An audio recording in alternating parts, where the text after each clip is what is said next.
The whole town's been waiting for you to arrive. I grimaced. I knew it was something like that.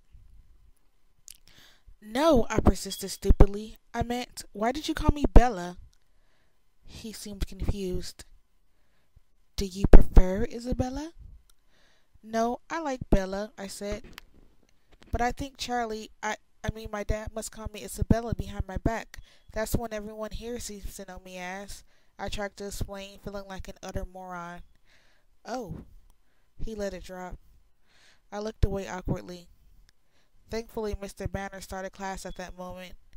I tried to concentrate as he explained the lab we would be doing today. The slides in the box were out of order. Working as lab partners, we had to separate the slide of onion root tip cells into the phases of mitosis they represented and label them accordingly. We weren't supposed to use our books. In 20 minutes, he would be coming around to see who had it right. Get started, he commanded. Ladies first, partners, Edward asked. I looked up to see him smiling a crooked smile so beautiful that I could only stare at him like an idiot. Or I can start, if you wish. The smile faded. He was obviously wondering if I was mentally competent. No, I said, flushing. I'll go ahead.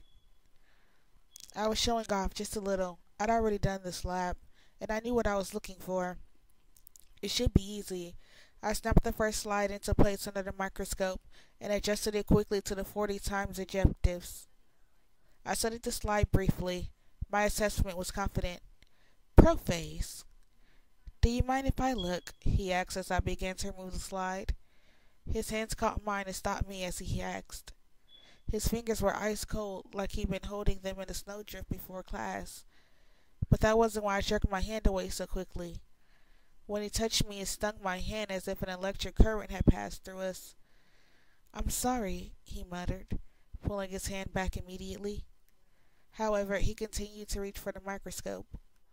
I watched him, still staggered as he examined the slide for an even shorter time than I had. Prophase, he agreed, writing it neatly in the first place on a worksheet.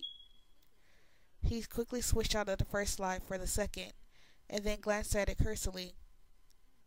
Anaphase, he murmured, writing it down as he spoke.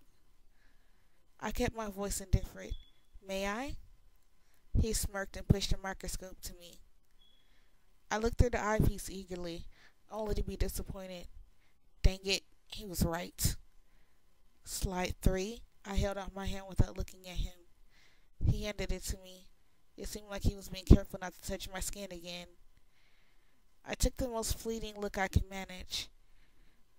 Interface. I passed him the microscope before he could ask for it. He took a swift peek and then wrote it down.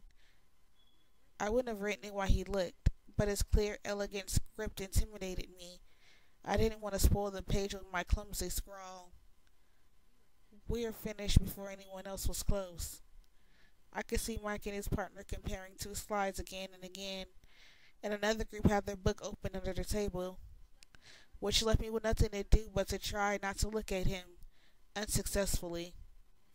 I glanced up, and he was staring at me, that same inexplicable look of frustration in his eyes. Suddenly, I identified that subtle difference in his face. Did you get contacts? I blurted out unthinkingly. He seemed puzzled by my unexpected question. No. Oh, I mumbled. I thought there was something different about your eyes. He shrugged and looked away. In fact, I was sure there was something different. I vividly remember that flat black color of his eyes the last time he glared at me. The color was striking against the background of his pale skin and his auburn hair. Today, his eyes were a completely different color. A strange ochre, darker than butterscotch, but with the same golden tone. I didn't understand how that could be, unless he was lying for some reason about the contacts, or maybe Forks was making me crazy in a literal sense of the word. I looked down. His hands were clenched together into hard fists again. Mr. Banner came to our table then to see why we weren't working. He looked over our shoulders and glanced at the completed lab and then stared more intently to check the answers. So, Edward, did you think Isabella should get a chance with the microscope? Mr. Banner asked. Bella, Edward corrected automatically. Actually, she identified 3 of the 5. Mr. Banner looked at me now. His expression was skeptical. Have you done this lot before? He asked. I smiled sheepishly. Not with onion root. Whitefish spatula? Yeah. Mr. Banner nodded. Were you in advanced placement program in Phoenix? Yes. Well, he said after a moment, I guess it's good you two are lab partners. He mumbled something else as he walked away. After he left, I began doodling on my notebook again. It's too bad about the snow, isn't it? Edward asked. I had the feeling he was forcing himself to make small talk with me. Paranoia swept over me again. It was like he had heard my conversation with Jessica at lunch and was trying to prove me wrong.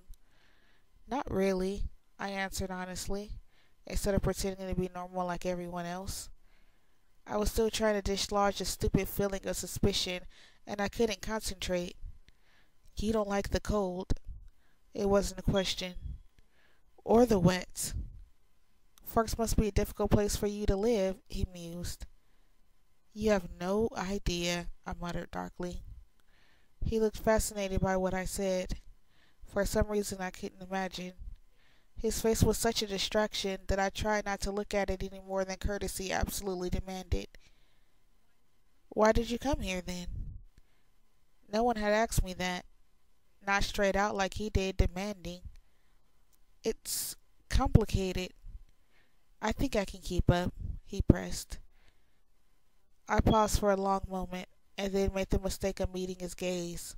His dark gold eyes confused me, and I answered without thinking. My mother got remarried, I said. That doesn't sound so complex, he disagreed.